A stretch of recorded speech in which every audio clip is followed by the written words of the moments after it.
Welcome, friends, to another exciting episode of A VGM Journey. And I'm your host, The Messenger. The track that we're playing into the show is title music from the game Frogger's Adventures: The Rescue, and it was composed by Ichiro Shimakura. I can't believe it's that time again, and that time that we're talking about is the Masters of VGM event. Masters of VGM was a big podcast event amongst the various VGM podcasts where everyone shared their top 4 composers of all time, a Mount Rushmore of sorts. And of course, I participated in that event. And if you don't remember, the composers that I went with were Yoko Shimomura, Tim Fallon, Jake Kaufman, and Mick Gordon. And this year, they're doing things a bit different, and that the topic is unsung and up and coming, and that how each of the podcasts interpret that topic, it was totally up to them. And the way that I'm going with this is that I'm picking 4 composers that I consider to be very underrated. And it could be that people don't really talk about their music that much, or maybe they don't have a huge discography of music, but I assure you that you're going to listen to quite a bit of amazing music, and from 4 composers that maybe you're not all that familiar with. We already kicked off the show with one track that was composed by Ichiro Shimakura, but I am about to play 3 more tracks that were composed by him, and they are Club Leader Duel from the game Pokémon trading card game. Then we're going to follow that up with Waluigi Island from Mario Party 3. And then we're going to end that block with Slowly Yet Surely from Mario Party 4.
those 3 tracks that you just heard, they were Club Leader Duel from the game Pokémon Trading Card Game. Then we followed that up with Waluigi Island from Mario Party 3. And then we ended that block off with Slowly Yet Surely from Mario Party 4. And all 3 of those tracks were composed by Ichiro Shimakura. I couldn't find too much information on Ichiro Shimakura, but he was a Hudson Soft employee who mainly worked as a sound director for them, but has worked on a few games as a composer, including those 3 games, and also the opening track for the show, which was from Frogger's Adventures The Rescue. He doesn't have a huge discography, but he has largely stuck with the Mario Party series, mostly as a sound director. He is credited as the composer for Mario Party Advance, but I'm not really sure how accurate that is because that game uses a lot of music from Mario Party 3 and 4,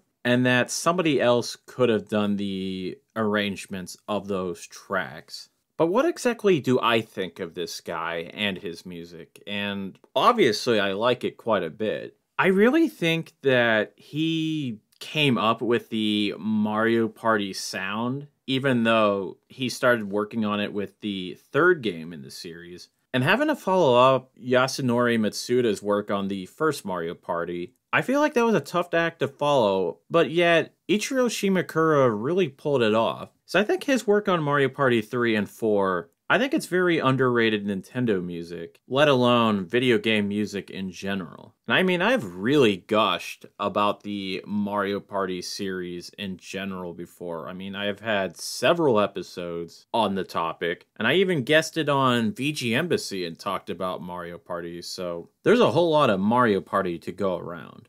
And I didn't even realize that he did the music for Pokemon Trading Card Game until fairly recently, and I was thinking, man, that soundtrack is really good. I would even go as far as to say that it's probably the best part of that game. Then again, I was never really much of the Pokemon Trading Card fan. I mainly just liked looking at the cards, and it had some real cool art. I think we're going to move on to our next featured composer, and this time we're going to feature the work of Laura Shigihara. And I have 4 really amazing tracks for you guys. So we're going to start things off with Loonboon from the game Plants vs. Zombies. Then we're going to follow that up with Hip Socket Heights from Dunklords. After that, it'll be Old Soul, Young Heart, also known as Brandon's theme from the game Mr. Saitou. And then we're going to end that block off with Jump, also known as the credits theme from the game Rakuen.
beneath the Big Dipper, we gathered stars, we took off both our slippers and sank into the water. Then we swam beneath the bridge, we met a man who sold us what we needed. He gave us directions, and we swim, and we fall. Hold my hand through it all. If we jump into the water, would we swim or would we drown? If we build a set of wings, then could we fly or just fall down? And if you keep talking to me through this darkness, through this night, I'll be alright.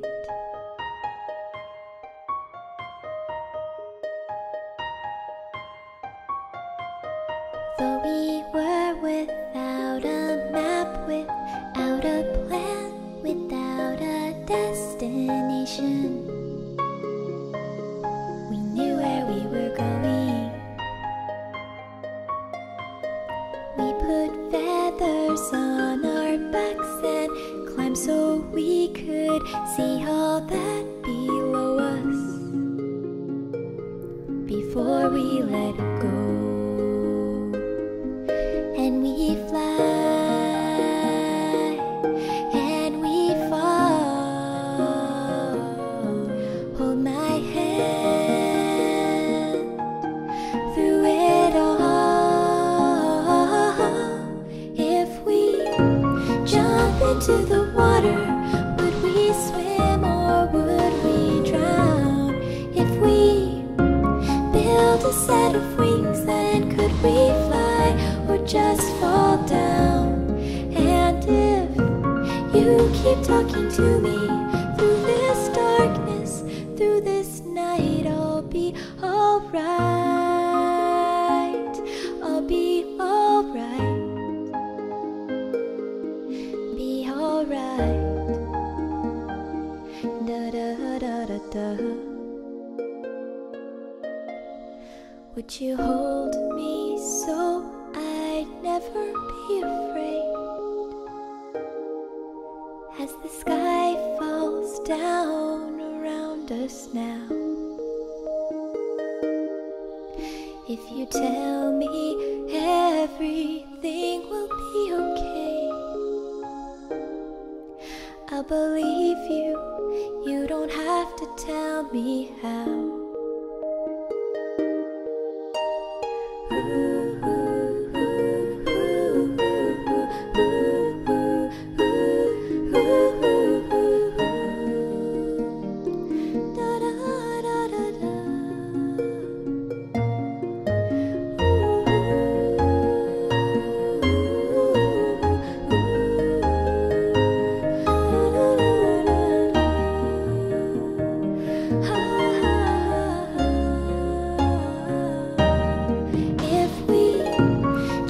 Into the water, would we swim or would we drown?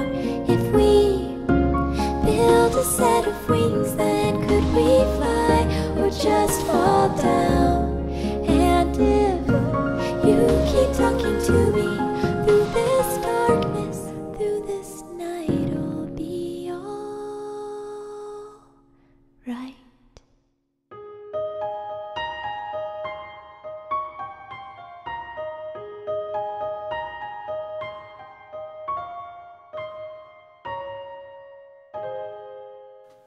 Those tracks that you just heard, they were Loonboon from the game Plants vs. Zombies, Hip Socket Heights from Dunk Lords, Old Soul, Young Heart, also known as Brandon's theme from the game Mr. Saitou, and then we ended that block off with Jump from the game Rakuen, and all those tracks were composed by Laura Shigihara.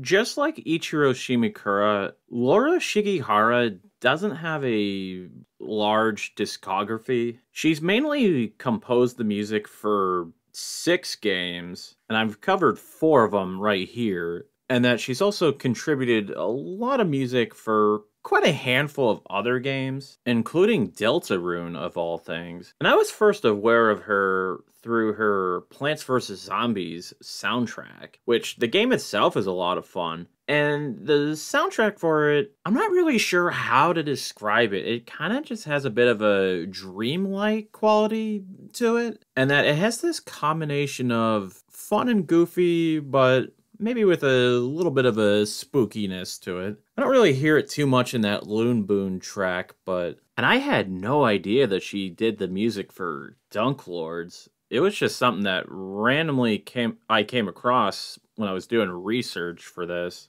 And I also had to showcase her vocal talents with that Jump track. And that she's kind of in a similar vein of composers like Darren Korb or Megan McDuffie, where she's not just a composer, but a singer as well. And it is really good. I also want to plug this too. She also has a YouTube channel called Super Shiggy, where she often plays random covers of various video game music and even sings some songs as well. So that's definitely something that you guys should check out. I'm not gonna lie, I'm really excited for this next block of music. And this is some amazing stuff that is coming from Hidenori Shoji. And we're going to kick that block off with Fly from the game Yakuza 3. Then we're going to follow that up with Monkey Target 2 from Super Monkey Ball 2. After that, it will be Planet Colors from the game F-Zero GX. And then we're going to end that block off with Threads of Sins from the game Judgment.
Those tracks that you just heard, they were Fly from the game Yakuza 3, followed by Monkey Target 2 from Super Monkey Ball 2. After that, that was Planet Colors from the game F-Zero GX. And then we ended that block off with Threads of Sins from the game Judgment. And all those tracks were composed by Hidenori Shoji. I will admit that just like the Yakuza series, I think Hidenori Shoji's music is starting to get a bit more attention as of late. But in some ways, I still consider him to be pretty underrated. He's pretty much been the Yakuza and Super Monkey Ball guy. And I think when people talk about Sega composers, I don't think his name gets thrown around too much. And what else can I say about this guy other than saying that his music is good? I'm sometimes kicking myself that maybe I should have started the show with his music, because the track Fly is the intro music for Yakuza 3, and that was an amazing piece of music. And the way that it just builds and builds and builds, it really just leads to a really amazing place. And then like that Monkey Ball track, the Monkey Target 2 specifically, it's pretty nice and chill as you're rolling your monkey down the hill and then it flies to the target, which I will admit, that's a whole lot of fun. I think the big shtick with Hidenori Shoji's music is that you could really rock out with it, but he does provide a pretty nice variety, and that even if it's pretty fast-paced in nature, it can be pretty chill at times. But I was thinking that for this last composer, I was going to go with somebody that I think kind of brings that same energy as Hidenori Shoji. You know, someone with a lot of energy, pretty much. And the guy that I'm thinking of is Danny Baranowsky. And that for this block, I want to play Run from the game Canabalt, Devil and Bass from Super Meat Boy, and then we're going to end that off with Crypteque from the game Crypt of the Necrodancer.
those tracks that you just heard, they were Run from the game Canabalt, followed by Devil and Bass from Super Meat Boy, and then we ended that off with Crypteque from the game Crypt of the Necrodancer. Danny Baranowsky, I think, is pretty amazing. And that he started off as a remixer on OC Remix and would later compose music for various video games such as Canabalt and Crypt of the Necrodancer. And that I was first aware of this guy through his soundtrack for Super Meat Boy, which the game itself is very amazing. And the soundtrack, it had this really cool combination of rocking sounds with electronic beats, and I thought he went up like a whole another level with his soundtrack for Crypt of the Necrodancer, which was a very music-heavy game. And then it was a roguelike where all your actions were pretty much just set to the beat of the music. You had to stay in rhythm, or else you would be penalized for it. And I think he's a guy that I think needs a lot more recognition for what he does. So, I mean, he's worked on some pretty amazing games, composed some amazing soundtracks, and even collaborated with some pretty amazing people for various projects. And that I'm going to end the show with a song from a pretty amazing collaboration. But before I get to that, I want to say that we are just about at the end of the show. So if you like what you've been listening to, have your friends check out the show on Apple Podcasts, Google Podcasts, Spotify, Stitcher, whatever podcasting service that you can think of. I'm more than likely going to be on there. You can email the show at vgmjourney@yahoo.com, and you could also check us out on Twitter at vgmjourney. We also have a Discord server for the show, which I will provide a link for that in the show notes, where you could hang out with your fellow VGM journeymen and talk about games, music, and even look at some cool art. And like I said before, we're going to play things out with one more track, and this is coming from Cadence of Hyrule. The track is Overworld, specifically the combat version, and that it was originally composed by Koji Kondo, Kazumi Tataka, Kenta Nagata, and a handful of other composers from various Legend of Zelda games, and that this amazing medley of music arranged by Danny Baranowsky. Have a good one, everyone.